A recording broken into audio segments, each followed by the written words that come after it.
Hi everyone, welcome to Storyteller's Handbook, and today we're going to talk about 20 theater terms that you should know.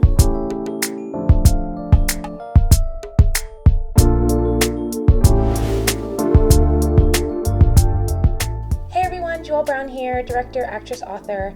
I have a BFA in a university theater program and over 10 years experience in theater. I am also the author of a new adult fiction novel, The Refining. Sometimes in my videos, I go over terms that are not necessarily familiar to everyone, so today we're going to be going over 20 terms that I think you should know if you'd like to go into theater. Blocking. Blocking is where an actor stands or moves on stage. It could be anything from lifting a cup to their mouth to drink or tying their shoe. Everything an actor does on stage is their blocking. Booth. The booth is where the lights and the sound are controlled. It's usually a small room at the back of the theater behind the audience where the lighting technician and the sound technician sit with the stage manager in between. And the stage manager throughout the show will tell the lighting and the sound technician when to initiate their cues. Call time. Your call time is when you are expected to be at the theater or at rehearsal.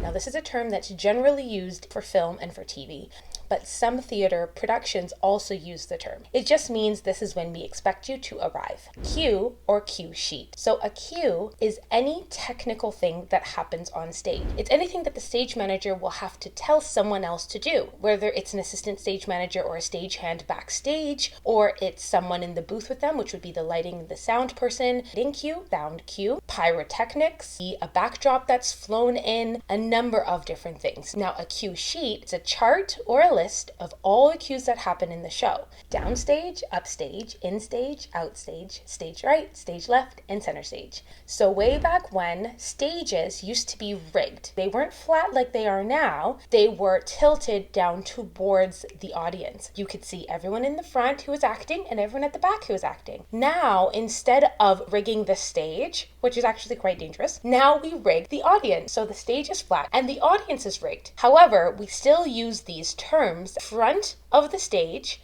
would be down if you were still rigged. So when a director tells you to move downstage, you're going closer to the audience. In exact opposite, if a director tells you to go upstage, you're moving away from the audience. Same thing with instage, which means go more towards the center of the stage. Or outstage, go more towards the outside of the stage. Stage right is from the actor's perspective. Go stage right, you're going to walk towards your right. And if they say go stage left, you're going to walk towards your left.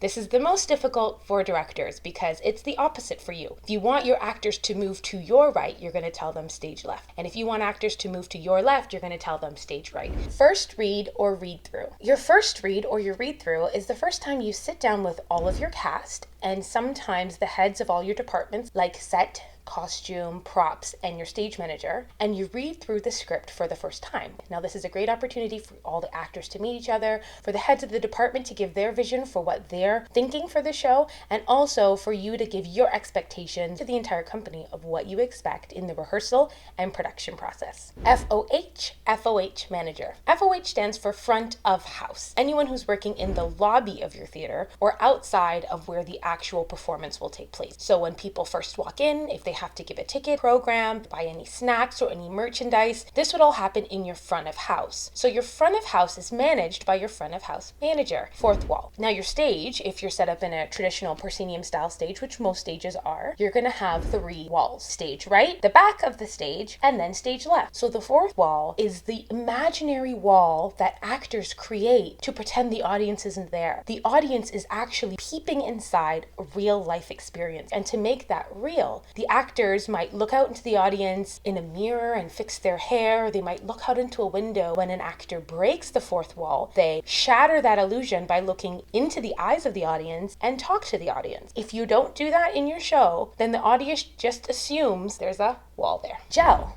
A gel is something that you use to create color on stage. It's usually a translucent plastic film that you can put in front of a light to create light on stage. A stage is usually compiled of white, blue, and amber light. And from those three options, you're able to create a very balanced look. However, there might be times where you want a very warm light, or maybe there's a death scene and you want red. Maybe there's a party scene and you want blues and greens to flash. Those are all colors that you would create by putting these gels in front of the light to create color on stage. Gobo. Just like a gel is placed in front of a light to cast a color, gobos are placed in front of a light to cast a shape. Now, a gobo is either glass or more commonly metal, and it has a cutout design that will cast a shadow on stage. So if you have a jail scene, you could put a jail bar gobo and that would cast jail bars on your stage without you actually having to build a jail. Or if you're somebody in a forest, you could cast a leaf gobo. Maybe somebody's having a dream, or you could use a textured gobo to create this effect. You can always have in mind something that you like, or even call ahead, ask them if what you like is available or if they can suggest something comparable. Green room. A green room is simply where the actors can wait, get into character, and have a quiet moment before they go on stage or after they've come off stage. Dressing rooms tend to be loud. People are chatting, they're getting excited for the performance, and sometimes dressing rooms are far away from the stage. A green room is generally very close to off stage and is usually zoned as a quiet space. And go there and quietly contemplate your character and the scenes you're going into next. It's usually just a room with a couch, maybe some bottled water, and a couple of tables. That's it. House, house lights, house left, and house right. Anywhere the audience sits to watch the performance is the house. So earlier when we talked about the front of house manager, it's called the front of house because it's in front of the house. It's before where the audience comes in to watch the performance. House lights are the lights that are in the theater, not on the stage. Those are the lights that are on for the audience to find their seats and to be able to walk freely and safely. When the performance is about to begin, usually the house lights will go house to half, and that signals the audience that the performance is about to begin. It's time to take your seats. House right and house left are from the audience point of view.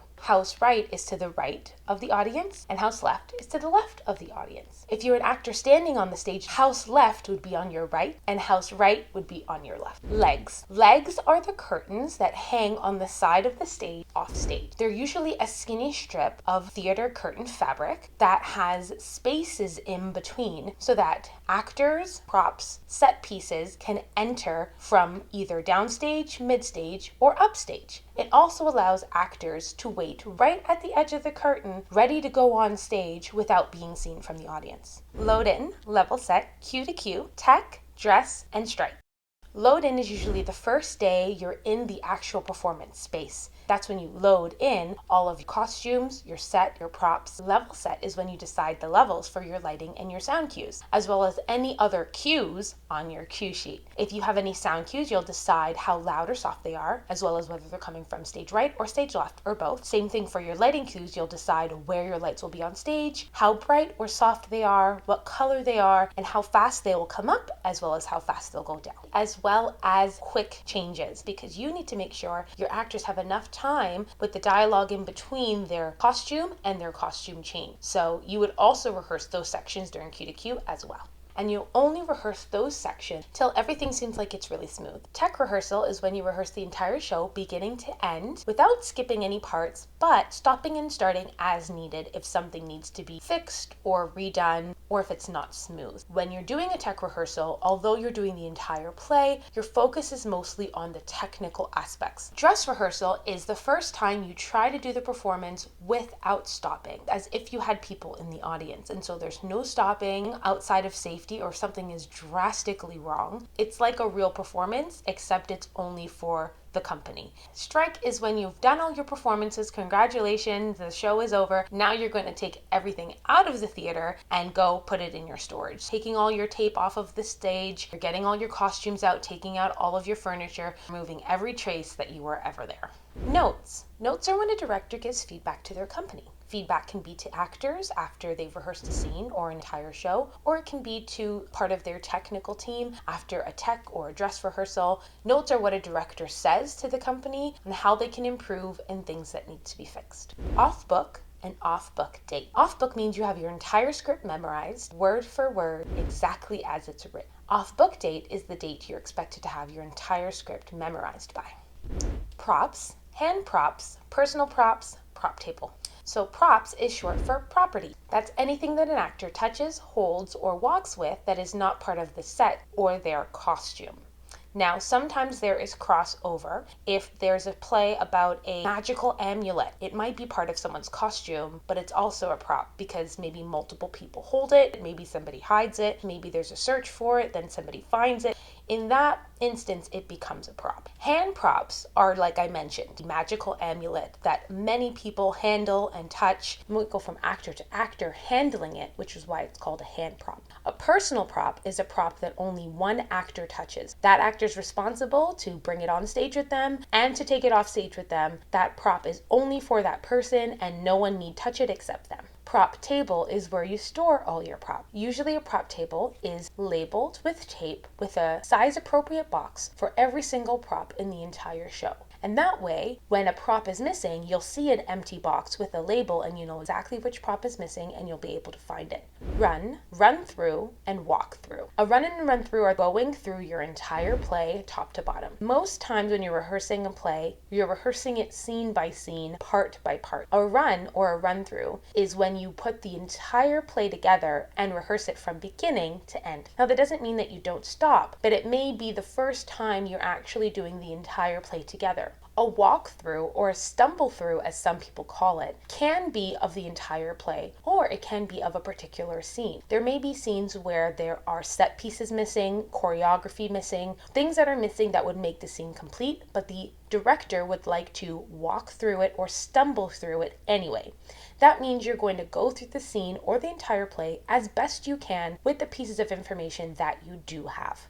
SM and ASM. SM stands for Stage Manager, ASM stands for Assistant Stage Manager. Stage Manager is the glue that holds your entire company together. This person keeps you on time, keeps track of all the actors. It is the direct communication between the actors, the director, and all of the department heads. And once you get into the theater, the Stage Manager takes over the show to make sure it runs smoothly every single night.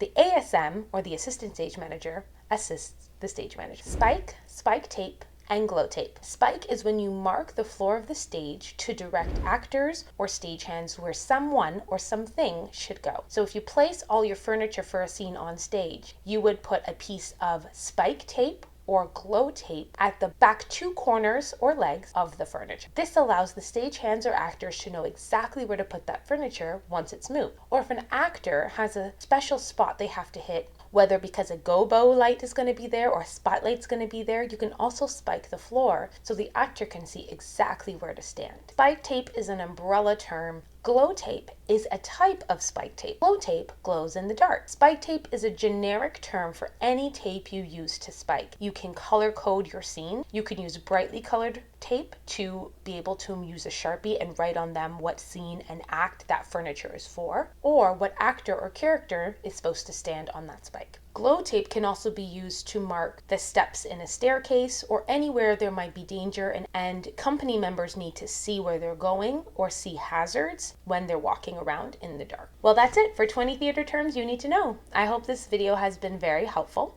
If you like this content, please consider subscribing and hit that notification bell. Please comment below on any other content that you'd like to see. Thanks everyone, see you next time.